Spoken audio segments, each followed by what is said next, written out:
Assalamualaikum, halo semuanya, selamat datang di channel Ewok Story. Pada kali ini saya akan menceritakan alur dari film serial yang dibintangi oleh Jason Momoa, yaitu Si. Di sini saya akan menceritakan alur dari episode ke-1 di season pertamanya.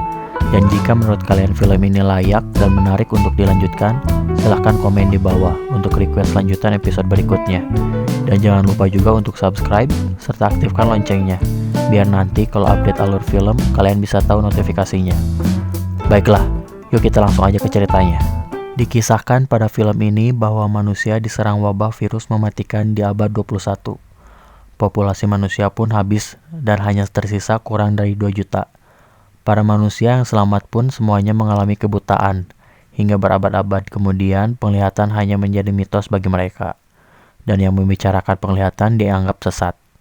Nah, jadi film ini akan bercerita kehidupan orang-orang di masa depan yang penglihatannya sudah tidak ada.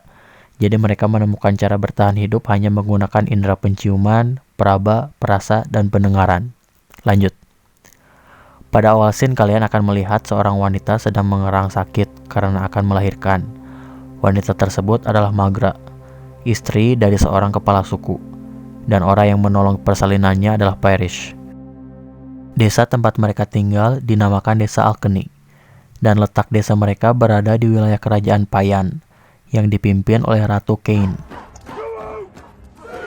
Di sisi lain dari desa, kita akan melihat seorang kepala suku yang bernama Baba Voss, sedang menyiapkan pasukan desanya untuk bersiap berperang. Baba melakukan hal itu karena mendapat laporan dari seorang pembau bahwa akan ada orang yang menyerbu desa mereka. Kalau diartikan, pembau ini maksudnya adalah mata-mata. Dikatakan pembau karena dia bisa mencium bau apapun sampai jaraknya lebih dari 1 km. Singkat cerita, Baba dan pasukan desa Alkeni mulai bergerak. Pada saat berjalan di antara pohon-pohon, Baba menyuruh semua mata-matanya untuk melaporkan hasil analisis di setiap inderanya masing-masing, yang dimulai dari seorang pembau. Pembau mengatakan bahwa orang-orang tersebut membakar kayu beech, milik pemburu penyihirnya Ratu Cain. Terus penerawang, yang meramalkan bahwa orang-orang tersebut memang berniat untuk menyerbu. Dan yang terakhir, pendengar, yang disebut Ayura, mengatakan bahwa jumlah mereka ribuan. Mendengar jumlah dan niatan mereka, Baba menyimpulkan bahwa laporan yang sebelumnya ternyata benar, bahwa ada pasukan yang akan menyerang desa Alkeni. Baba pun langsung meniup trompet, dan menyanyikan lagu persiapan perang desa Alkeni.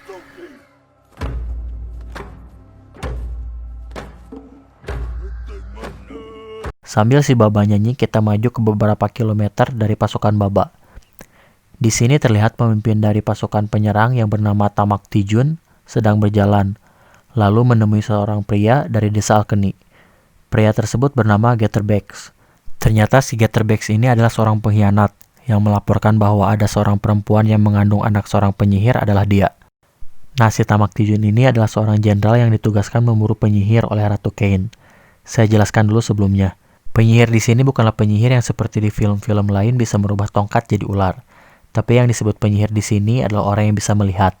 Makanya disebut penyihir karena orang yang bisa melihat bisa melakukan apa saja. Terus, di saat semua orang gak percaya bahwa adanya orang yang bisa melihat, Tamak Tijun percaya akan adanya orang itu. Nah, itu alasannya si Tamak Tijun menyerang desa Alkeni, yaitu untuk menangkap anak-anak dari penyihir yang masih di kandungan. Kembali lagi ke Baba dan pasukan Alkeni. Mereka sudah selesai bernyanyi persiapan perang, dan sedang menunggu musuh yang datang di atas tembok yang memang dibuat sebagai pelindung desa Alkeni. Mendengar musuh mulai mendekat, Baba memerintahkan pasukan Killing Rope atau tali maut untuk maju dan memecuti mereka dari atas. Baba bersama pasukannya pun unggul pada awal pertempuran, karena musuh yang sempat terdiam dan banyak yang menjerit karena terkena pecutan dari Killing Rope. Tapi di saat Baba menyuruh semua diam untuk menganalisis lagi musuh, ternyata musuh masih datang dalam jumlah yang banyak dan pertempuran pun berlanjut. Musuh membawa tangga dan mulai memanjat tembok. Baba yang belum menyadari kalau ada tangga terus bertarung dengan musuh-musuh yang ada sambil menghitung pasukannya dengan cara berteriak. Baba sempat menolong Iliun yang terdesak, dan setelah menolong Iliun, Baba baru menyadari bahwa ada tangga di sana. Setelah mengetahui ada tangga di sana, akhirnya Baba memutuskan untuk mundur dan memotong tali penjaga tembok, sehingga bebatuan tembok runtuh dan menghantam pasukan musuh. Baba menyuruh Ayura untuk mendengar lagi apakah musuh sudah habis atau tidak. Ayura melaporkan bahwa musuh yang berkurang hanya sedikit, dan di balik sungai masih terdengar suara kuda serta pasukan yang menunggu.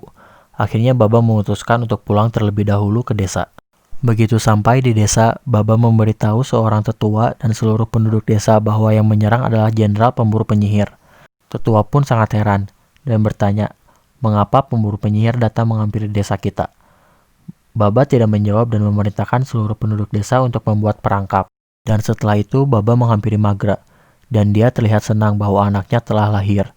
Tapi di depan gua tempat lahiran, Baba mendengar orang-orang datang dan berkumpul. Baba pun berjalan lagi keluar dan terjadi cekcok di sana antara Baba dan tetua yang didukung penduduk. Karena ternyata Magra adalah orang baru di desa, dan dia datang ke desa beberapa bulan yang lalu dalam kondisi yang hamil. Baba yang saat itu kasihan ceritanya menikahi Magra. Lanjut. Tetua meminta Baba untuk menyerahkan Magra dan anaknya ke pemburu penyihir, yang dia yakini bahwa anak Magra yang baru lahir adalah seorang penyihir.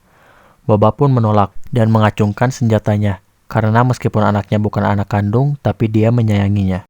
Arka yang adalah tangan kanan Baba langsung berpindah barisan jadi di samping Baba, diikuti Iliun yang seorang Ayura dan Baulayan yang seorang penari maut. Dirasa cekcok mulai panas, akhirnya Paris keluar gua dan menghampiri mereka. Paris memberitahu mereka bahwa dia mendapatkan pesan dari seseorang kalau ada jembatan di belakang desa yang dibuat oleh seseorang.